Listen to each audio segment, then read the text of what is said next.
Morning, everybody. Welcome back to Men on the Mountain. We're out for a quick shed hunt this morning, about 3 hours. We had big rainstorms come to this area last night. Flash flood warnings, and in fact, this little channel here would normally not have water in it this time of the year. But from all that rain, we got some water here this morning. I've got about 3 hours. I need to get back on the road, so this will be a pretty quick one. I'm in an area I've never hiked before, so hopefully we can find something. I'm heading up to this mountain here, and I want to get to at least the second peak. I don't know that I can get all the way to the third. I don't think I have the time, but at least get to the second one, and then just kind of typewriter it back and forth this whole little ridge over here. So we'll see how it goes. Haven't found any sheds, guys. We're still only about 15-20 minutes into the hike. There's a cool little piece that someone's definitely chipped on, and it looks like the beginning of something maybe they were trying to form into a point. Gave up on it, but that's pretty cool. And you can tell it's unlike any of the other rocks around here.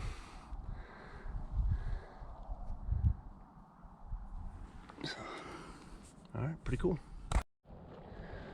There's a little pine tree that's been demolished. Something's definitely been rubbing on that. Just working this first ridge. It's kind of back and forth, back and forth.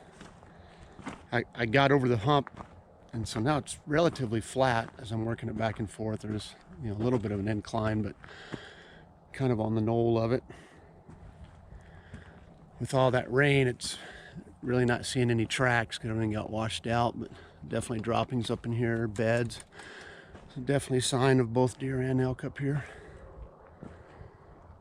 So we're about probably 35-40 minutes in now. Just gonna keep typewritering this back and forth. Someone was joking with me the other day, said I keep using the term typewriter back and forth. None of the young kids know what I'm talking about.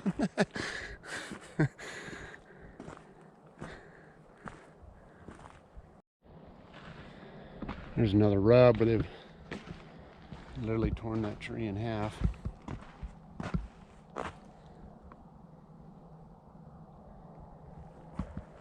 So they've definitely been in here.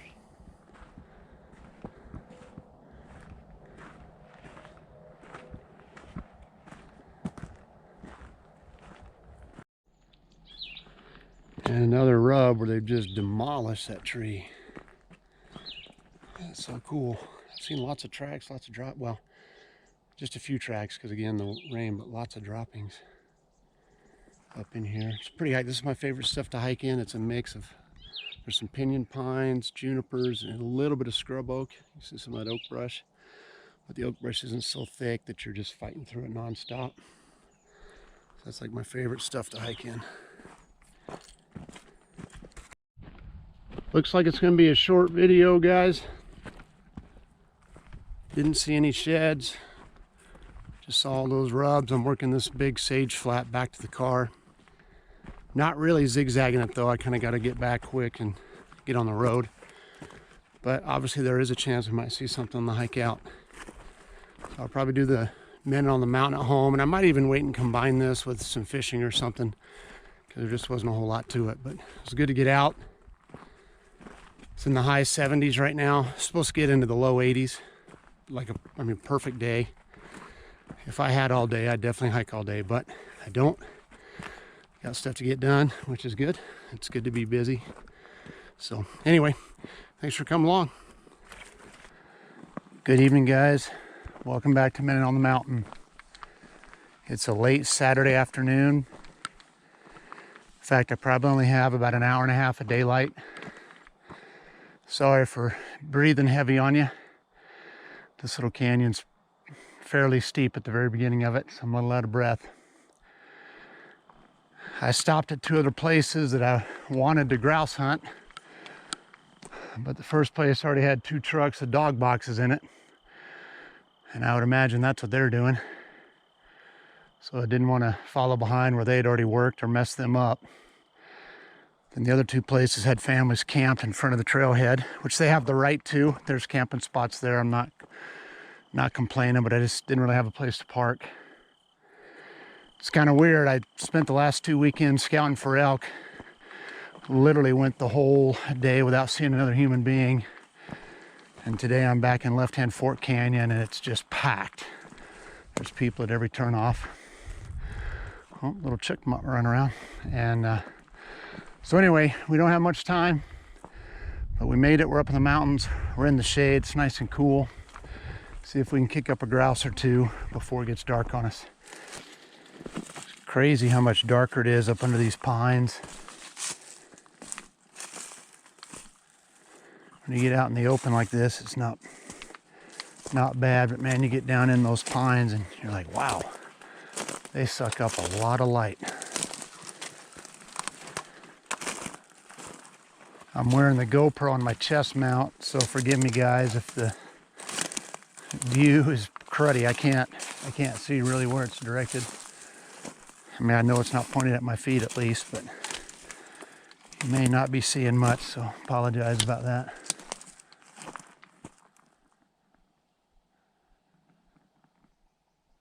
I hear them, guys. I don't see them, but I hear them.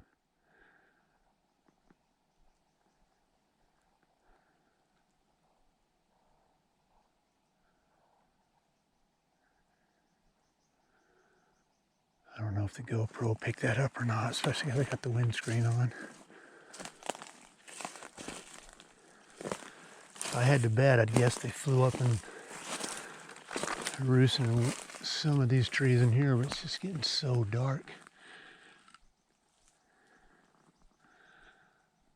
And I'm just not seeing them. I hear a chipmunk barking in the distance, but I don't hear the grouse anymore.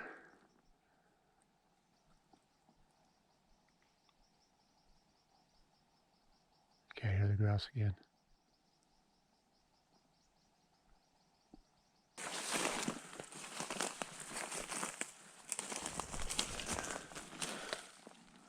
You guys definitely heard that.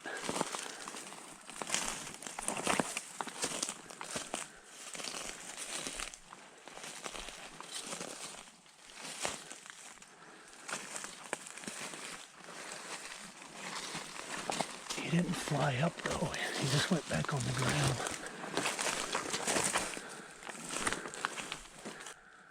Okay, I think he flew up. It's just so thick in here I can't see him.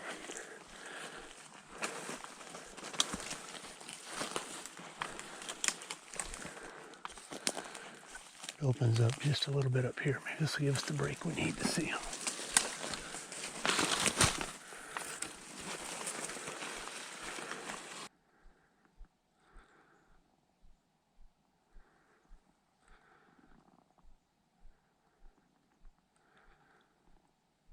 I hear one off to my left. See if we can find the one that flew to the right though first. I guess it's in one of these 2 pines, or 3 pines, these big ones.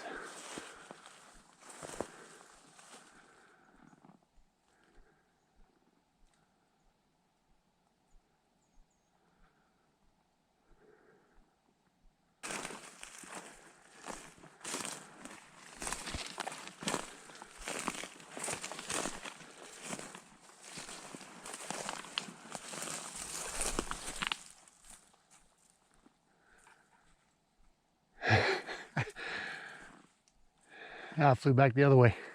And I'm just not seeing them, guys. I'll just be honest with you. So I pretty much walked underneath the tree that bird was sitting in. And just with the contrast of the shade that I'm in, never saw it. So close, but so far away. So, well, I say I saw 4 different birds. I heard 4 different birds. I saw 2 of them. If I was a better wing shooter, probably should have gotten a shot off at one of them. It was flying straight away, but it was in a clearing for, I don't know, a couple seconds. But I didn't. I'm not a great wing shooter. I don't do it a lot. And so I didn't take that shot. I'm hiking out. I'll certainly keep my ears open, but typically where I was is where I always see them. That's a good little spot for me. I find grouse in there almost every time. I've videoed up in there before. You guys have seen this area before, but anyway, I'm gonna start hiking out. Man, you can, if you look in front of me, the aspen are just starting to turn. Those have some yellow in them. I noticed some of these maple leaves in the undergrowth back where I was hiking before had yellow. So fall is on the way. But we'll let you know if we see anything on the way out. Let's go ahead and sign off with the channel shout out in the Minute on the Mountain. The channel that I want to shout out tonight is Boneyard Wildlife. He gets a lot of trail cam footage. Love all the bobcat footage he gets. He's had a lot of bear footage on, deer, turkeys, you name it. He's probably had it on his trail cameras, and just puts out a ton of content for his trail cameras. So I'll put a link in the description. Please check him out when you have some time and tell him that Minute on the Mountain sent you. The Minute on the Mountain tonight is going to come from 2 Corinthians chapter 1 and beginning in verse 3. This is Paul writing. He says, "Praise be to the God and Father of our Lord Jesus Christ, the Father of compassion and the God of all comfort, who comforts us in all our troubles, so that we can comfort those in any trouble with the comfort we ourselves receive from God." God's comfort, God's grace, God's mercy that he pours on us was never meant for us to just hold on to it.